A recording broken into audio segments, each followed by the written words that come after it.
All right, good morning, good afternoon, good evening. Today we are going to go a real quick run through of Seattle Seahawks football. We have up on the screen 2025 Seattle Seahawks schedule. We're going to go through. I'm going to give my non-expertise experience and hopefully y'all don't hate me for it. I mean, yeah, I'm hopeful, but I think I'm realistic too. Why? He's pretty hopeful too. No, he don't care. But all right, so we kick it off. Week one, we have the 49ers. I'm going to go ahead and let's make sure I can get this right. We're going to go ahead and give ourselves, let's make that thicker. We want thick dubs. Oh, that sounds weird. All right, so as you can see, there we go. Big old W, week one. I don't see the Niners doing too much this year. They had, I think, 5 wins last year, so we'll go ahead and just, yeah, I think enough said on that one. Week two, we face the Steelers in Pittsburgh, going against DK Metcalf. So we're going to see Metcalf and Woolen. We're going to see a lot of cool matchups there. But I'm going to go ahead and say we take the dub there as well. I think that's going to be a lot closer of a game. Saints, Derek Carr retired. I think you guys are going to have Spencer Rattler. So we're going to go ahead and say we take a W there. First divisional matchup with the Cardinals. It's going to be an away game. I know we've pretty much owned the Cardinals for a while. I Correct me if I'm wrong in the comments. Call me an idiot. Call me a fool.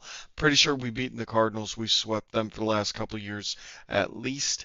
I know I got some reaction from Niners fans on Facebook when I told them I didn't think the Niners were going to do too hot this year.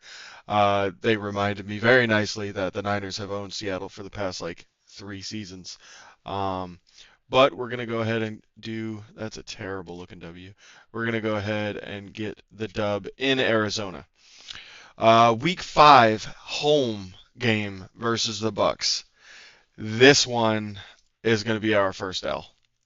I I'm like dyslexic in writing these things. A little better. So I think that's going to be our first L. Um, Baker Mayfield, Chris Godwin's, Mike Evans, Bucky Irving. I mean, I think it's going to be a lot. I think it's going to be a good game. I think it's going to be an incredible game. However, I just don't see us getting out of that one alive. I think it's going to be probably within a 3 to 5 point game. Then we go away. We're facing Jacksonville Jaguars. I'm going to go ahead, predict a dub here. We're going to have another difficult matchup with the Houston Texans at home. God, I wanna say dub. I really do because between Bucks and Houston, those are both two good games, two good teams at home, and I know Seattle's got an advantage at home. I know we're going to bring that again this year, but these are just two teams that I think are a little bit better put together, a little bit more seasoned. So we're going to go ahead and get a loss there. So going into the bye, I have us at 5-2. I think that's a really good start to the season. I think that puts us probably second or even first in our divisional standings and probably top five, top six in the NFC. Week eight, we have our bye. Week nine, we play the Commanders. Away, I think we're going to go and lose that one as well. I know I said that Houston, I think we're going to lose because they are more seasoned. Commanders, I don't think exactly are seasoned as a team, but I mean, come on, Jaden Daniels, he's like a new prodigy. The guy's a lunatic on the field. He just seems like he can't do anything wrong. So I'm gonna go ahead. We're gonna lose coming out of the bye, and then we have a home game against Arizona. Again, like I had said earlier, right above.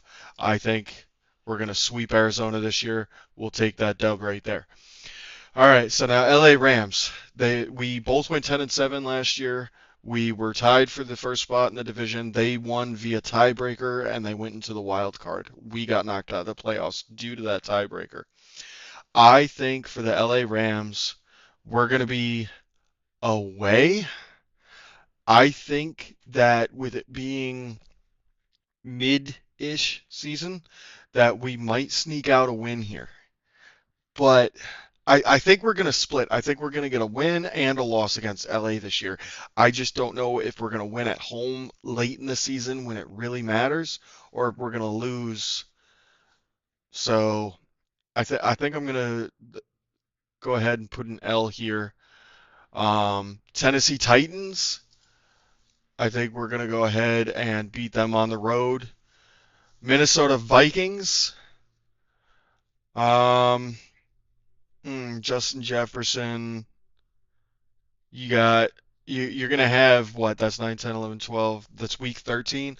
I think that they're gonna know what their QB situation is. I think JJ McCarthy is gonna be a good QB, so I'm gonna go ahead and say that we lose at home to the Vikings. And unfortunately, I'm also going to say that we're gonna lose away to the Falcons. I know it sounds outrageous. It's the Falcons. They don't know their QB. I think they got Kirk Cousins. I'm not sure.